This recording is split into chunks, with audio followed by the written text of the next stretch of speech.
Lo único que se ha decidido hasta ahora es que la Corte es un tribunal apto para conocer del reclamo boliviano sin que exista ninguna evaluación sobre lo que pretende Bolivia.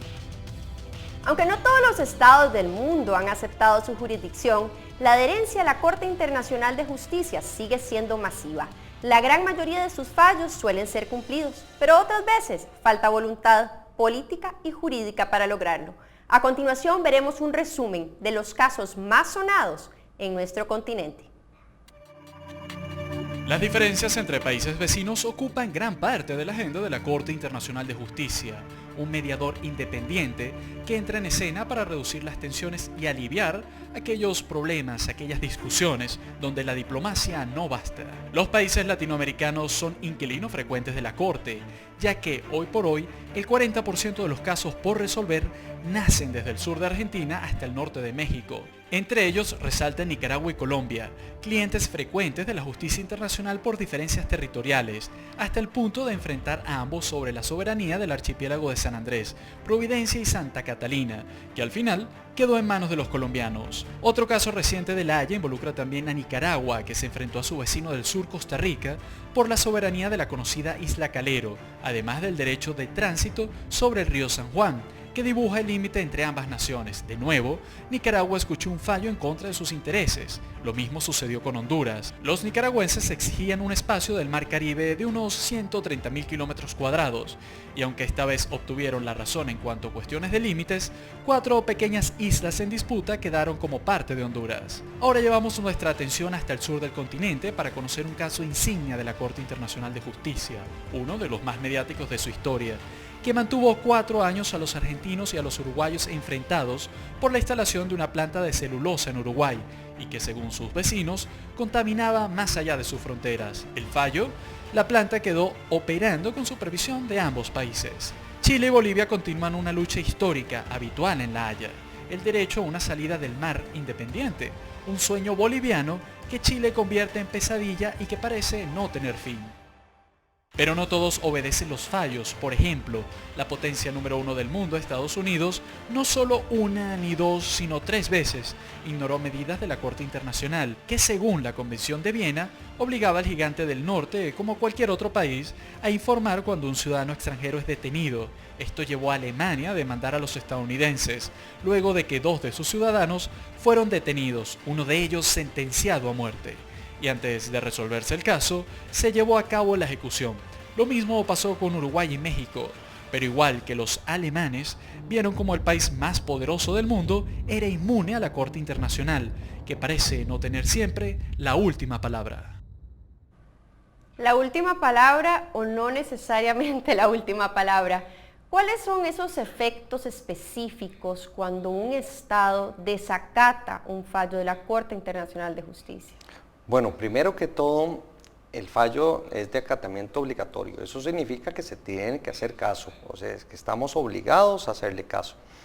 ¿Qué pasa cuando, aunque estemos obligados a hacerle caso, no se hace caso? Pues entonces eso se le pasa parte al Consejo de Seguridad de la ONU. También es uno de los órganos más importantes de la ONU, al igual que en la misma Corte. El Consejo de Seguridad pues tiene varias medidas, tiene medidas de fuerza y medidas que no son de fuerza, en donde, si la memoria no me traiciona, en el artículo yo creo que 41 y 42, pues ahí es donde pueden tomar decisiones en contra de un país.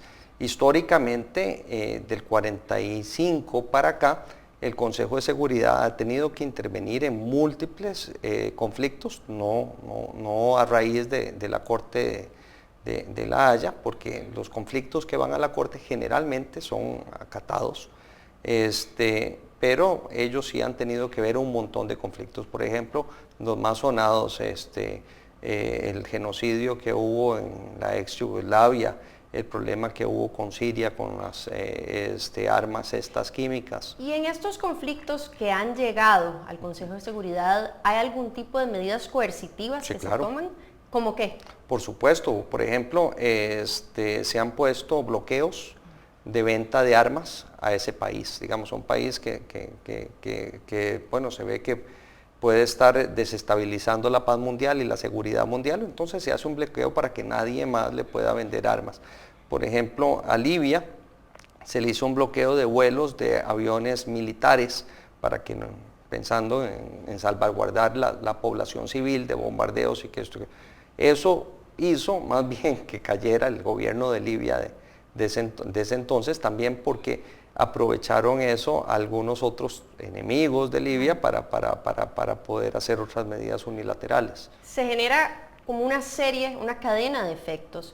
Pero ¿qué tipo de falta de credibilidad, cómo se ve afectada la credibilidad de un Estado en desacato, digamos, frente a lo que sería la comunidad internacional? Bueno, es que el Estado no puede estar no acatando ese fallo. El Consejo de Seguridad va a tomar algunas medidas siempre para que ese fallo se cumpla. De hecho, cuando ha intervenido, se llega a dar o ejecutar estas medidas. Sin embargo, hay algo que no hay que dejar de lado. Este órgano no solo es un órgano jurídico, es un órgano también político. Entonces la política está de por medio. El Consejo de Seguridad está conformado por 15 estados, de los cuales 5 son permanentes, que es Estados Unidos, Francia, Inglaterra, China y Rusia.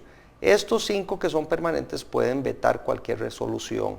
Entonces, bueno, ahora que estaban hablando del caso de Estados Unidos, es muy simple. Estados Unidos no acata lo que dice el fallo de la Corte. Eso va al Consejo de Seguridad y cualquier resolución que se quiera tomar ahí la vetan ellos, que tienen el derecho a veto, y punto, ¿verdad? Entonces, también hay que tomar en cuenta que también dentro del derecho internacional hay un componente muy grande que es la política.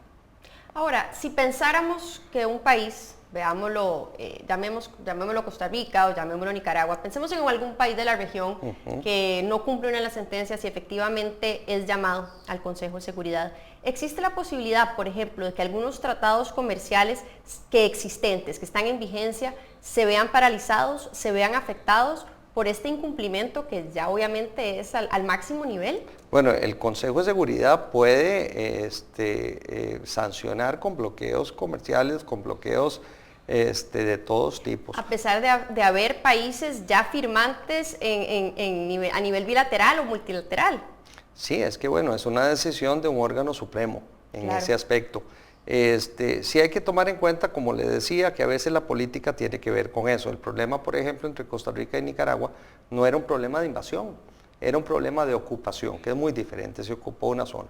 Bueno, también han habido problemas de ocupación que han llegado al Consejo de Seguridad, como el problema entre Israel y Palestina, y bueno, a veces se han quedado en letra muerta por cuestiones políticas.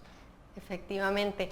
Pareciera que, por un lado, hay incumplimiento, que los países que tienen veto, o llamémoslo los países más desarrollados, tienen como esa parte a favor, y que los países en vías de desarrollo pues tienen esta instancia y están haciendo uso de ella, y particularmente en el tema de la soberanía.